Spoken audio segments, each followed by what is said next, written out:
Hello and welcome everyone on our channel. This is Ashish Kumar and I'm here in yet another session of 10th class और 10th board, I must say Bihar board 10th class English, और उसमें चल रहे chapters को लेकर के मैं आपके बीच में एक बार फिर से हाजिर हूँ. We have been doing Panorama English Reader first. हम लोग Panorama English Reader कर रहे हैं and in that we have already concluded few topics and now we have come back onto Sun and Moon. अब जो हम लोग टॉपिक देखने जा रहे हैं उस टॉपिक का नाम है सन एंड मून. ये सन एंड मून टॉपिक या इस स्टोरी की लेखिका है कैथरीन मैन्सफील्ड. कैथरीन मैन्सफील्ड द्वारा रचित ये सन एंड मून एक कहानी है जो मानव मूल्यों के ऊपर आधारित है. प्रस्तुत कहानी में आप देखेंगे कि किस प्रकार जीवन में कुछ लोग अपने शो ऑफ करने के लिए, तड़क धड़क दिखाने के लिए, बड़ी जिंदगी जीने की लालसा में अपने बच्चों को दरकिनार कर देते हैं, अपने बच्चों की सहानुभूति नहीं प्राप्त कर पाते हैं, अपने बच्चों से उनका दुराव हो जाता है. मोह माया और सांसारिक छवि, लग्जरी और एरिस्टोक्रेटिक जीवन जीने के चक्कर में किस प्रकार एक परिवार, एक माँ स्वयं अपने बच्चों से दूर हो जाती है. इसी कहानी को कैथरीन मैन्सफील्ड ने बड़े ही अनोखे अंदाज में, बड़े ही खूबसूरत तरीके से हमारे बीच में प्रस्तुत किया है सन एंड मून नामक कहानी के माध्यम से. यहाँ पर जानने वाली बात यह है कि ये सन एंड मून जो हैं, ये सूरज और चंद्रमा के बारे में बात नहीं हो रही है. सन एक लड़का है जो इस कहानी में छोटा बच्चा है, मुख्य किरदार है. मून जो है वह एक गर्ल है. इसमें ये दोनों भाई बहन रहते हैं, तो ये हमारा सन हो गया, ये हमारी डॉटर हो गई. इन्हीं दो भाई बहन के ऊपर इस कहानी को दिखाया गया है कि किस प्रकार ये अपने आप को उस परिवार से, अपने माँ से, अपने पिता से कटा हुआ पाते हैं. अपने आप को झूठी शान और शौकत दिखाने के लिए इन्हें किस कदर अलग थलग कर दिया जाता है, किस प्रकार इन्हें इनकी चीजों और इनकी जरूरतों से महरूम किया जाता है. इसी कहानी को लेकर के आपके बीच में प्रस्तुत है कैथरीन मैन्सफील्ड द्वारा रचित सन एंड मून. जरा कैथरीन मैन्सफील्ड के बारे में हम जाने जो आपकी किताब में दिया हुआ है. जैसा कि आप देख पा रहे हैं, आपकी स्क्रीन पर आ रहा होगा कि कैथरीन मैन्सफील्ड 1888 टू 1923, मतलब उनका जन्म हुआ था 1888 में और उनकी मृत्यु हुई 1923 वर्ष की आयु में या 1923 में. Is a writer of short stories. ये छोटी कहानियों की लेखिका रही हैं Katherine Mansfield. Her stories followed in the footstep of Russian writer Chekhov. आपने द बेट पढ़ा, कुछ ही वीडियोस पहले या क्लासेस पहले आपने पढ़ा होगा. द बेट एंटोन चेकोव के द्वारा लिखा हुआ. उन्हीं के लिखावट या उन्हीं की लेखनी जैसे भी यही लिखती हैं. मतलब लगभग जैसा चेकोव साहब लिखते थे, कैथरीन मैन्सफील्ड भी उसी प्रकार अपनी कहानियों को लिखने के लिए जानी जाती हैं. She was an impersonist in her art and sought to portray with objectivity the significant moment of human relationship. ये मानव मूल्यों, मानव के जो रिश्ते हैं उसके ऊपर ही इनकी ज्यादातर कहानियां आधारित होती हैं, उसी को विस्तार पूर्वक हमारे समक्ष रखती हैं. Her stories are marked with a note of somberness. इनकी जो कहानियां होती हैं वो गंभीर मुद्दों पर आधारित होती हैं. And are characterized by haunting sense of sadness and sympathy. इनकी जो कहानियां होती हैं गंभीर मुद्दों पर आधारित होती हैं, जिसमें उदासी और संवेदना की बात ज्यादा झलकती है. Her touch is always right and accurate. उनका जो कहानी में टच होता है वो हमेशा सही होता है, सटीक होता है. Her growth was directed towards the intensity of feeling and maturity of vision. From a rather broad and crude satirist, she developed into a master of irony. पहले वो एक satirist थी, लेकिन बाद में धीरे धीरे वो आयरनी, व्यंग की मास्टर हो गई. मतलब व्यंग कथाकार कह सकते हैं, व्यंगकार कह सकते हैं. बाद में ये व्यंग करना और अपनी कहानियों के माध्यम से समाज पर, व्यवस्था पर व्यंग करना सीख गई और ये उसी की मुख्य लेखिका बन गई. हर स्टोरीज, उनकी जो कुछ कहानियां हैं, मुख्य कहानियां, वो है Prelude to the Bay, the Fly, the Garden Party, reflect the subtle psychology. ये गूढ़ मनोविज्ञान को दिखाने वाली ये कहानियां है कि किस प्रकार इंसान किस प्रकार अपने मानव मूल्यों, रिश्तों में उलझता है, किस प्रकार दिखावा करता है. इन सब चीजों पर ही लिखी हुई इनकी ये कुछ प्रमुख कहानियां हैं, जैसे कि Prelude to the Bay, the Fly, the Garden Party. This story shows the author's sensitivity, perception of subtle feelings and emotions, especially of children whose heart and mind she studied with rare insight. ये जो प्रस्तुत कहानी है ये लेखिका के उस भावना को दिखा रहा है जो उन्होंने महसूस किया बच्चों के मन के अंदर झांक करके। उन्होंने बहुत गहराई से बच्चों का अध्ययन किया और बच्चों के हाव भाव देख करके, उनकी व्यथा देख करके इस कहानी को उन्होंने लिखा, ताकि लोग भी समझे कि किस प्रकार बच्चे कई बार अपने अभिभावकों की गलतियों से या अभिभावकों के द्वारा प्रताड़ित होते हैं, लेकिन लोगों को ये बात समझ में नहीं आती। तो उस व्यवस्था पर चोट करती हुई कहानी आपके बीच में प्रस्तुत है, सन एंड मून। हालांकि ये कहानी काफी बड़ी है और आपने इसे अगर डिटेल में पढ़ा होगा तो समझा होगा कि कई सारी बातें हैं, कई सारे कठिन शब्द का भी प्रयोग लेखिका द्वारा किया गया है, लेकिन इसको समराइज करके सारांश में मैं आपके बीच में लेकर आया हुआ हूं। और देखिए, in the story Sun and Moon the writer Katherine Mansfield depicts the subtle feeling and emotions of Sun and Moon. इस कहानी में वो उस गूढ़ और उस भावना के बारे में बात कर रही हैं जो सन और मून महसूस करते हैं, जिनका एहसास सन और मून को होता है। सन यानी वो लड़का, छोटा बच्चा, और मून यानी उसकी बहन, छोटी बच्ची। ये दोनों किस वेदना से गुजरते हैं, किस पीड़ा से गुजरते हैं, इसी को लेकर के यह कहानी लिखी हुई है कैथरीन मैन्सफील्ड के द्वारा। She shows pity and piercing sympathy for them. Pity का मतलब होता है दया, पिटी का मतलब हो गया आपको दया, और पियर्सिंग सिंपैथी का मतलब हो गया चुभने वाली संवेदना। सिंपैथी का मतलब होता है संवेदना। चुभने वाली संवेदना, किस प्रकार बच्चों के प्रति लोग भाव नहीं रखते हैं, उनसे किस प्रकार अपने आप को काट लेते हैं, इसी को सन एंड मून के माध्यम से उन्होंने प्रस्तुत किया। मैं फिर बता दूं, सन छोटे से बच्चे का नाम है और उसकी भी छोटी बहन है जिसका नाम है मून। उनके और उनके घर परिवार में जो घटना घट रही है उसी के बारे में ये कहानी आपके बीच में प्रस्तुत है। समरी आपके बीच में लेकर ये रहा मैं। A party is organized at Sun and Moon's house in the dining room. एक पार्टी उनके घर में रखी गई है, सन और मून के घर में एक पार्टी ऑर्गेनाइज की गई है। The dining room is tastefully decorated. Decorated का मतलब होता है सजा हुआ, ठीक है। डेकोरेटेड का मतलब हो गया सजा हुआ या सजाया हुआ।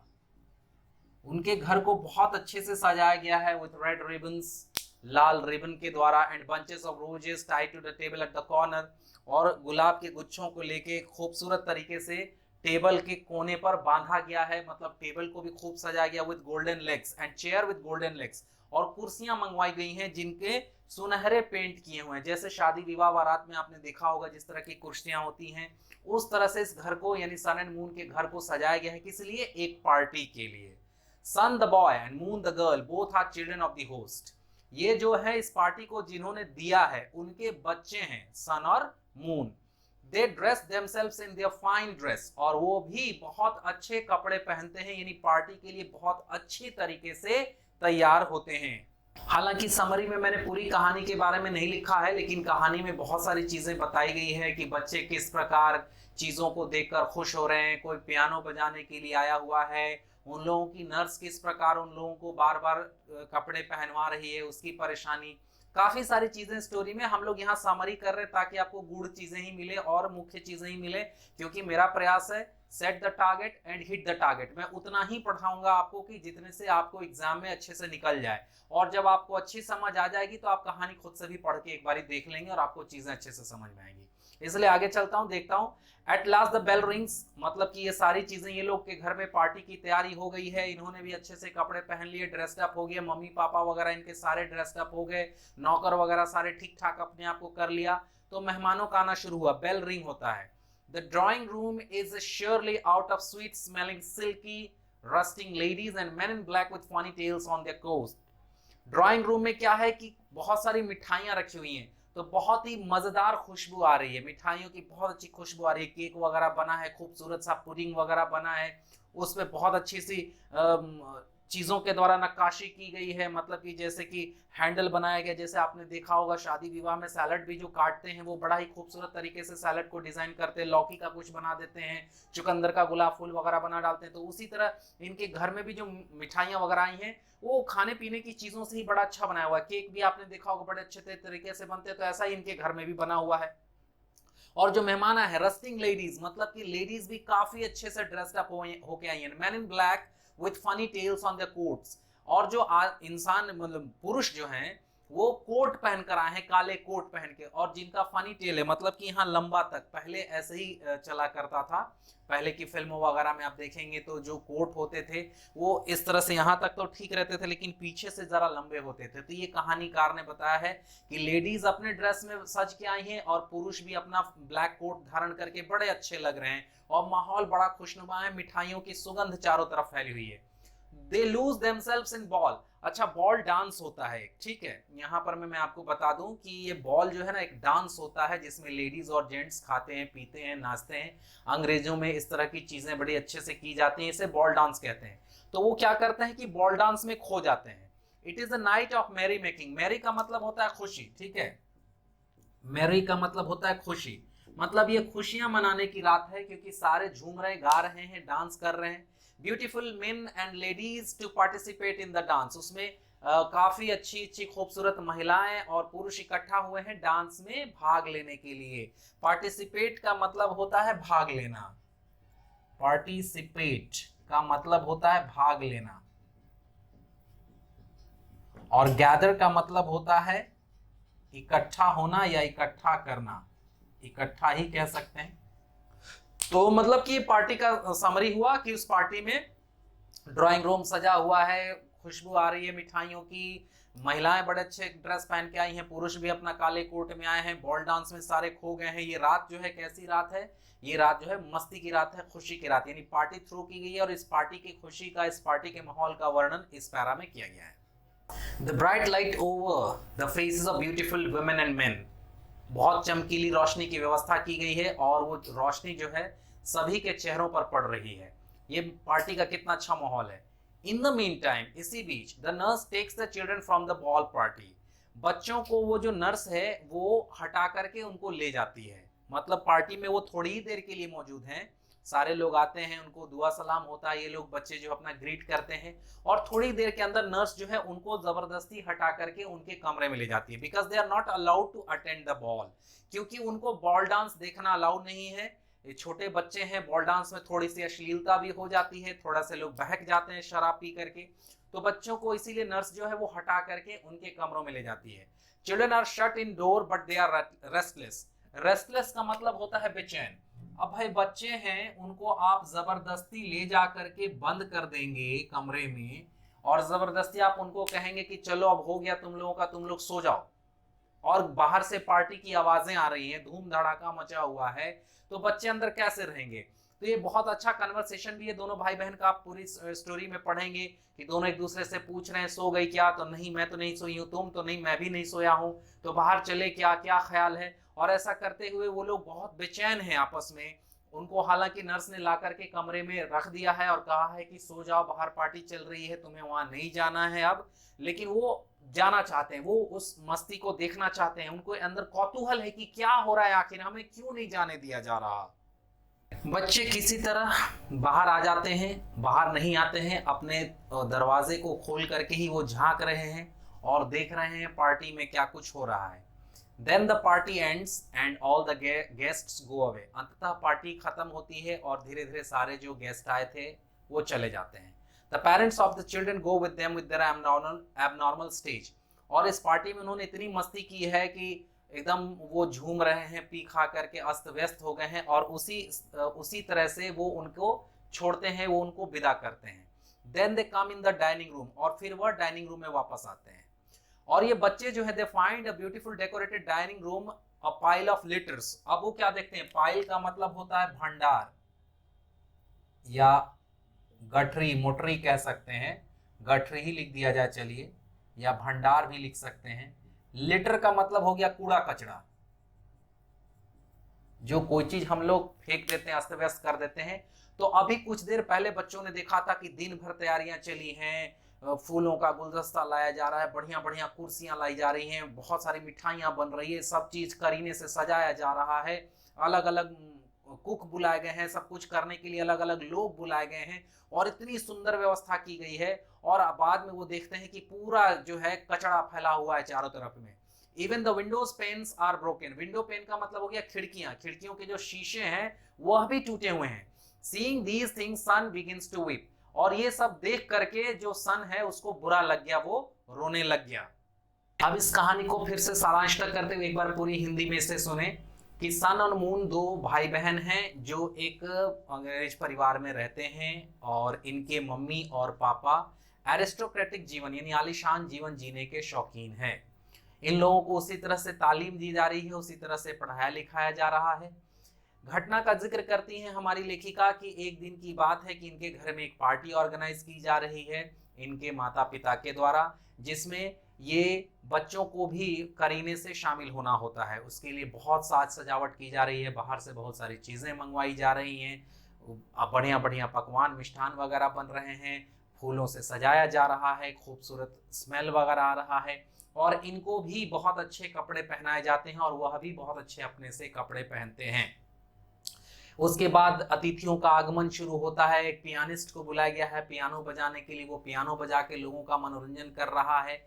लेकिन कुछ ही देर बाद में इनकी जो नर्स होती है, इनकी आया होती है, इनको पार्टी से हटा करके ऊपर ले जाती है इनके कमरे में और कहती है कि अब आप लोग सो जाएं, क्योंकि अब आप लोगों के काम लायक पार्टी नहीं बची है, अब आपका काम खत्म हो गया, अब आप सुबह उठेंगे। लेकिन इस बीच वो लोग दारू शराब का सेवन करके, खा पी करके अश्लील हरकतें करते हुए खूब धूम धड़ाका मचाते हैं और ये बच्चे जो अपने कमरे में है, इनके अंदर कौतूहल जगता है कि आखिर ऐसा क्या हो रहा है कि हमें पार्टी से बाहर किया गया और हमें कहा गया कि आप सो जाओ। और जो बच्चे हैं ये अंततः आते हैं किसी तरह से अपना छुपन छुपाई करके आकर देखते हैं तो क्या पाते हैं कि पार्टी एकदम अस्त व्यस्त हो चुकी है, खिड़की के कांच तक टूटे हुए हैं, सारा सामान बिखरा पड़ा है, कूड़ा का अंबार लग गया है, सारे गेस्ट जा चुके हैं और इनके पिता और माता भी जो है शराब पी करके नशे में हैं और कुछ अश्लील हरकतें भी करते हैं। ये देख करके उनके पापा हालांकि उनको बुलाते हैं कि चलो तुम लोग भी आ गए हो तो आ ही जाओ, और आने के बाद उनको कहा जाता है कि बोलो क्या खाओगे, तो एक बड़ा ही खूबसूरत सा मिठाई बना हुआ है, पुडिंग उसको कह सकते हैं, यहाँ लेखिका ने उसे पुडिंग कहा है। उस पर एक जो उसका हैंडल लगाया गया है वो काफी खूबसूरत नट का बना हुआ, नट माने मेवा हुआ, उस मेवे को खाना चाहती है ये मून और उसको लेकर के उठा के वो खा जाती है जिद करते हुए, क्योंकि अपने भाई से ज्यादा जिद्दी है। और यहाँ बता दिया जाए कि जो सन है वो काफी मोटा है, बहुत मोटा है और इस वजह से वो थोड़ा सा लोगों के बीच में उतना प्रिय भी नहीं है, लोग थोड़ा सा उसको ज्यादा मोटा होने की वजह से गोद वगैरह भी नहीं जल्दी उठाते हैं। जबकि ये मून जो है काफी चुलबुली बच्ची है, काफी नटखट बच्ची है, इस वजह से वो उसको उठा के खा जाती है और ये देख करके सन रोने लगता है। रोने का कारण कई सारा हो सकता है। पहला कारण ये कि उसे उपेक्षित किया जाता रहा है हमेशा, उसकी बहन को जो भी थोड़ी बहुत वैल्यू मिलती है उसको बिल्कुल नहीं मिलती रही है। दूसरी चीज पार्टी से उन लोगों को हटा के अलग कर दिया गया। तीसरी चीज इनकी मम्मी ने इनको जरा भी ध्यान नहीं दिया, सुबह से लेकर के हर बार उनको कह रही है रास्ते से हट जाओ, रास्ते से हट जाओ, काम करो। मतलब कि वो अपने में इतना मशगूल रह रही हैं या रहती हैं हमेशा से कि वो अपने बच्चों पर बिल्कुल ध्यान नहीं देती हैं, एक सोसाइटी और स्टेटस मेंटेन करने के चक्कर में। शायद इन्हीं सब बातों का उसे बुरा लगता है और अंततः इस बात का बुरा लगता है कि वो जो मिठाई है उसमें जो नट का जो हैंडल लगाया हुआ जो उसकी बहन खा जाती है, तो उसे ये बुरा लगता है कि उसने उसका भी शेप बिगाड़ दिया। कोई एक चीज जो ढंग से मौजूद थी अंततः उसको भी उसने बर्बाद कर दिया, इसलिए वो रोने लगता है। और उसके मम्मी पापा फिर उस पर गुस्सा हो जाते हैं कि देखो ये फिर शुरू हो गया, इसने फिर ड्रामा कर दिया, और उसके बाद ये कहानी खत्म होती है। तो इस पूरी कहानी में लेखिका ने क्या दिखाया है कि किस प्रकार कुछ माँ बाप अपना आलीशान जीवन दिखाने के लिए बच्चों से जबरदस्ती कुछ ऐसी चीजें कराते हैं, उनके साथ कुछ ऐसे व्यवहार करते हैं जो कहीं से भी मान्य नहीं है। बच्चों की भावनाओं को उससे ठेस पहुंचता है। बच्चों का जो मन है, बच्चों का जो छोटा मन है, बच्चों का जो प्यारा सा मन है, वो कई बार पीड़ित होता है, कई बार वेदनाओं से भर जाता है और कई माँ बाप ऐसे होते हैं जिनको इनका एहसास तक नहीं होता है। इसी परिकल्पना के ऊपर व्यंग करते हुए, इसी दशा दिशा के ऊपर व्यंग करते हुए कैथरीन मैन्सफील्ड ने सन और मून नामक की कहानी लिखी है, जो सिर्फ क्लास 10th बोर्ड में ही नहीं है, कई जगह पर इसको पढ़ा जाता है और बहुत विस्तृत इसकी चर्चा की जाती है। बड़े बड़े कॉलेजेस और यूनिवर्सिटीज में भी ये पढ़ाया जाता है, क्योंकि ये वाकई समाज के ऊपर किया गया एक प्रहार ही है। मिलते हैं अगले कहानी में, या मिलते हैं अगले वीडियो में क्वेश्चंस और आंसर्स के साथ। इसके जो कुछ संभावित क्वेश्चन और आंसर्स हो सकते हैं वो क्या हो सकते हैं, इसको देखेंगे अगली वीडियो में। तब तक के लिए आप इस कहानी को एक दो बार और सुने, एक दो बार और देखें, अपनी किताब को भी एक बार पढ़ें। शायद आपको ये समरी और किताब और मेरी बताई हुई ये जो अभी जो मैं आपको बोल रहा हूँ, ये सारी बातों को आप मिलाएंगे तो आप भी समझ पाएंगे कि वाकई कहानी में हुआ क्या होगा। और अगर आपको समझ में आ गई तो मैं बार बार कहता हूं कि 2-4 लाइन अपने से भी अगर आप लिख देंगे तो आपको बहुत अच्छे मार्क्स परीक्षा में प्राप्त हो जाएंगे। इसी उम्मीद के साथ thanks for joining me and thanks for watching this session. Meet you in next class with some new stuffs related to this topic and some other topic as well. Till then, thanks and goodbye.